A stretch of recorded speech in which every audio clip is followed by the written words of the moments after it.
Hello students. तो next video में हम डिस्कस करते हैं अगला topic photosynthesis in algae. Algae का नाम सुना होगा आप सभी लोगों ने।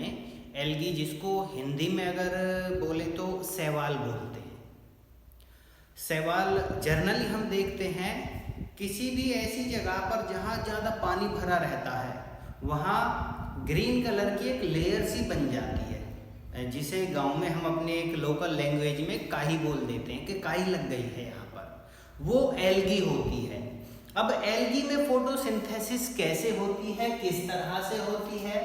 तो एल्गी भी प्लांट की तरह से ही एक ऑर्गेनिज्म है। जिस तरह से प्लांट्स होते हैं ऐसा ही एक ऑर्गेनिज्म एल्गी भी है, और एल्गी में भी क्लोरोफिल होता है, ग्रीन कलर का होता है। तो वो भी अपना फूड जो है फोटोसिंथेसिस से बनाता है। अब इसमें अदर प्लांट से डिफरेंट कैसे है एल्गी, ये बताने के लिए मैंने यहाँ पर कुछ लिखा है कि जो एल्गी होती है वो औरों से डिफर इसलिए होती है क्योंकि इसमें प्रॉपर तरीके से ना तो रूट होती है, ना ही स्टेम होता है, और ना ही लीव्स होती हैं। पिछली लेक्चर में हमने डिस्कस किया था कि जो प्लांट्स हैं वो रूट से भी, स्टेम से भी और लीव से भी फोटोसिंथेसिस कर सकते हैं अगर वहाँ उन पार्ट्स में क्लोरोफिल है, वो ग्रीन है। लेकिन इसमें तो ना तो प्लांट्स में रूट है, ना स्टेम है, ना लीव्स हैं, तो फोटोसिंथेसिस कैसे होती है?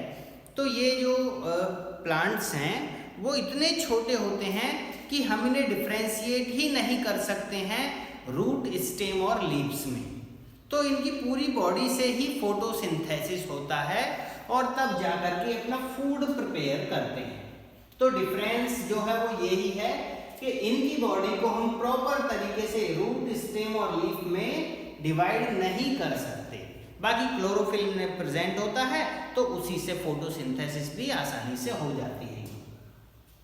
Synthesis of plant food other than simple carbohydrate. देखिए, फूड जो है प्रिपेयर होता है प्लांट्स में वो सिंपल कार्बोहाइड्रेट की फॉर्म में ही प्रिपेयर होता है, और सिंपल कार्बोहाइड्रेट है ग्लूकोज। ग्लूकोज की फॉर्म में फोटोसिंथेसिस जब होती है तो ग्लूकोज प्रिपेयर करते हैं।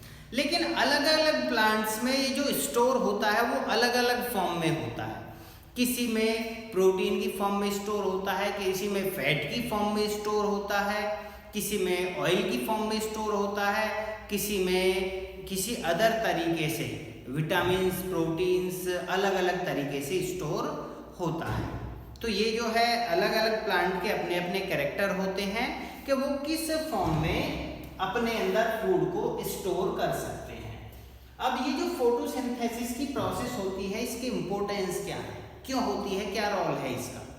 तो इसका रोल ये है, एक तो फोटोसिंथेसिस की प्रोसेस से फूड प्रिपेयर होता है प्लांट्स में, और वो फूड सीड में, फ्रूट्स में, स्टेम में, लीव्स में, इनमें स्टोर होता है और उसी फूड को हम खाते हैं। तो हमें ये प्रोसेस ऐसी है जो हमें फूड प्रोवाइड करती है, फूड मिलता है एनिमल्स को इस प्रोसेस से। और नेक्स्ट दूसरी प्रोसेस ये है कि जब फोटोसिंथेसिस होती है, नेक्स्ट पॉइंट में डिस्कस कर रहा हूँ कि जब फोटोसिंथेसिस की प्रोसेस होती है तो उसमें हम देखते हैं कि ऑक्सीजन गैस रिलीज होती है, और वो ऑक्सीजन गैस हमारे लिए जो है वो बहुत नेसेसरी होती है, ज़रूरी होती है हमारे रेस्पिरेशन की प्रोसेस के लिए। तो एटमॉस्फेयर में ऑक्सीजन गैस भी रिलीज जो होती है वो इस फोटोसिंथेसिस की प्रोसेस से ही होती है। तो सभी बच्चे इसको नोट डाउन करें बहुत तेजी से।